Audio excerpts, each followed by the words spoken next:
नमस्कार मैत्रिणींनो, रंजना किचनमध्ये तुमचं अगदी मनापासून स्वागत आहे। आज आपल्याला करायची आहे शापूची भाजी। एक जुडी घेऊन आलेली आहे आणि त्याच्यापासून आपल्याला रेसिपी बनवायची आहे। त्याच्यामध्ये पहा असं गवत वगैरे असतं, ते निवडून घ्यायचं आहे।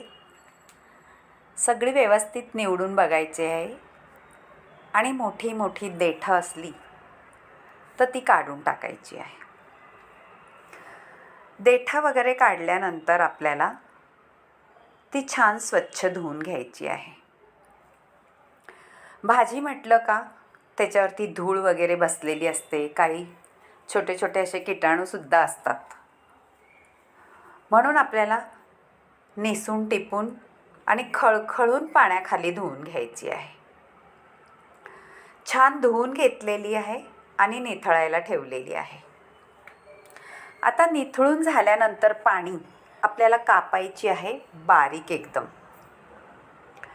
मैत्रिणींनो, शापूच्या भाजीला अजिबात वेळ लागत नाही।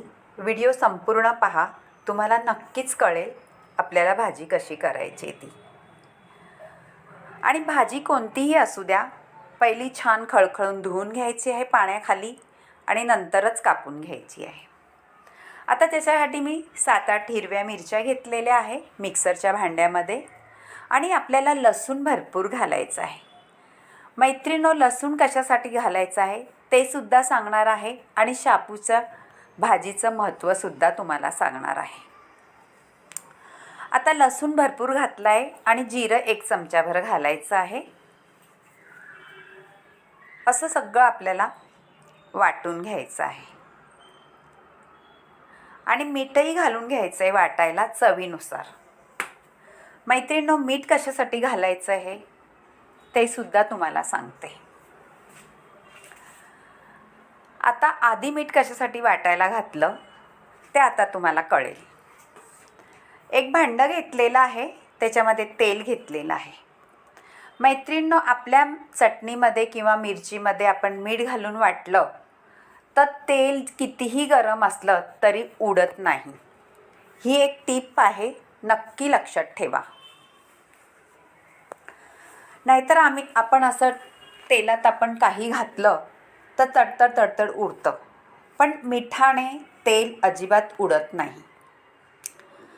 आता आपण परतून घेतलेले आहे लसूण, जिरं आणि हिरवी मिरची। त्याच्यामध्ये आता आपण घातलेलं आहे चण्याची डाळ। ती छान अशी 2 तासच भिजत घातलेली आहे आणि वाटीभरच आहे, जास्त नाही, ती पण छोटी वाटी आहे। जेवढी तुमची भाजी असेल त्याप्रमाणे तुम्ही डाळ घालू शकता। आणि तुम्हाला डाळ जर आवडत नसेल तरी नाही घातली तरी सुद्धा शेपूची भाजी नुसती सुद्धा छान लागते। आता आपण लसूण कशासाठी जास्त घातलाय, ज्यांना वात असेल, वात प्रकृती, त्यांनी लसूण शापूच्या भाजीत नक्की जास्त घालावा, कारण शापूची भाजी हेल्थसाठी खूप चांगली आहे आपल्या शरीरासाठी। शापूच्या भाजीने वात, कफ आणि अपचन असं छान कमी होतं आपल्या शरीरामध्ये। हप्त्यातून 2 हप्त्यातून तुम्ही शापूची भाजी नक्की करून खा, तुमचं पोटही साफ होईल आणि गॅससुद्धा होणार नाही। अशा शापूच्या भाजीचं वैशिष्ट्य आहे। आता थोडीशी हळद घालायची आहे, जास्त नाही घालायची। आपल्याला हळदीचं प्रमाण का नाही घालायचं तर आपल्या भाजीची हिरवंपण आहे तो टिकून ठेवायचा आहे। आता हळद घालून घेतल्यानंतर आपली चण्याची डाळ पण छान परतून झालेली आहे, अर्धी मुर्धी शिजलेली आहे ती। आता भाजी आपल्याला कापून घेतलेली ती थोडी थोडी घालून आपल्याला परतायची आहे। भाजी दिसते जास्त, पण आपण भांड्यात घातल्यानंतर ती कमी होते। ती कशी कमी होते, भाजीला वाफ लागली का ती कमी होते।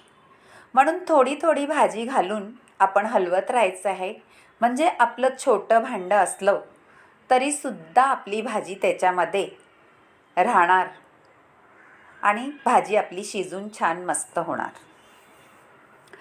आता सगळी भाजी घालून घ्यायची आहे आपल्याला. थोडीशी अजूनही आहे कापून ठेवलेली, तीसुद्धा घालून घ्यायची आहे. मैत्रिणींनो, नक्की करून पहा. अशी तुम्हाला भाजी आवडली शेपूची तर माझ्या किचनला लाईक करा, शेअर करा, कमेंट करायला विसरू नका आणि सबस्क्राईबही करा. तुमच्या मैत्रिणीसोबत शेअर करा. त्यांनासुद्धा आवडली तर कमेंट करायला सांगा आणि बाजूला बेल बटन आहे ते सुद्धा दाबा. मैत्रिणींनो, माझ्या रेसिपी जर तुम्हाला आवडत असल्या तर नक्कीच एक कमेंट करा. व्हिडिओ इथपर्यंत पाहिला आहे तर नक्कीच तुम्हाला आवडलं असेल. आता छान सगळे हलवून घ्यायचे आहे आणि भाजीवर आपल्याला अजिबात झाकण ठेवायचं नाही. भाजीला मिठाने छान पाणी सुटतं. त्या मिठाच्या पाण्यामध्येच भाजी शिजून होते.